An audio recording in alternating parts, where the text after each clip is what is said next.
Hi there, we're continuing to think about love in conflict. And as we were saying yesterday, there are all kinds of conflicts going on in the world, not just wars and such like, but there are conflicts between people of different races and different ethnicity, between different genders, between old and young, even within families, and all kinds of conflicts that people go through and are involved in, sadly, even conflicts within our own hearts and lives. And we've been looking at the story of Deborah, who was a leader in Israel and led the Israelites in the midst of a conflict. And we've been looking at a little bit of art, and just yesterday we were talking about the three primary colours of red and yellow and blue, and how they can seem to be in conflict together because they are so starkly different. And yet when we use these colours together, as God can use the different conflicts in our life, actually you can create something that is actually, well, of worth, let's say. It might not be the most beautiful thing that I've ever painted, but there is worth in that.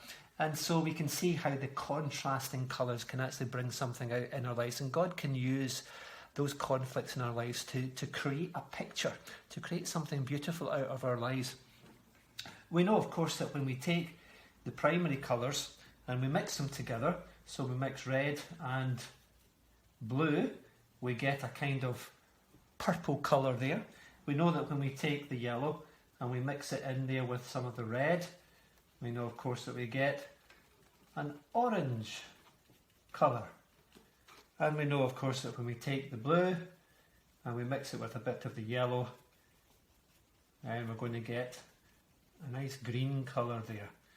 So these three colours of purple and orange and green, these are known as the secondary colours.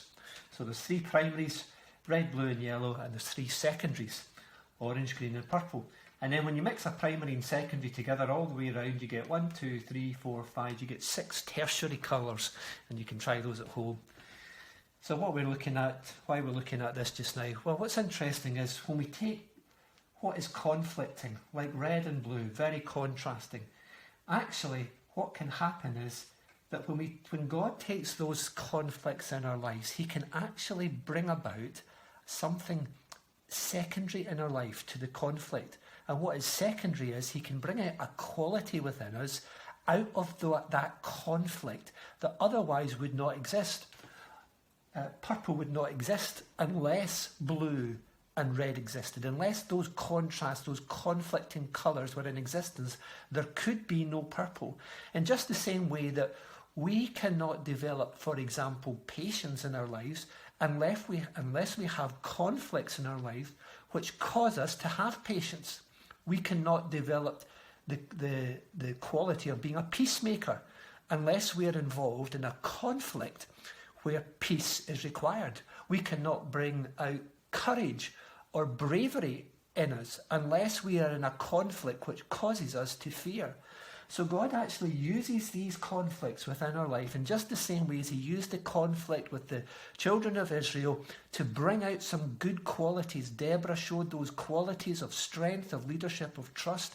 Barak, her commander, who was a bit fearful to begin with, he then trusted Deborah because of her love for him, and she went with him into battle, and he showed trust because of that. So God can use the conflicting things in our life, the primary conflicts, to bring out some secondary godly qualities in our lives. So don't despise all conflict.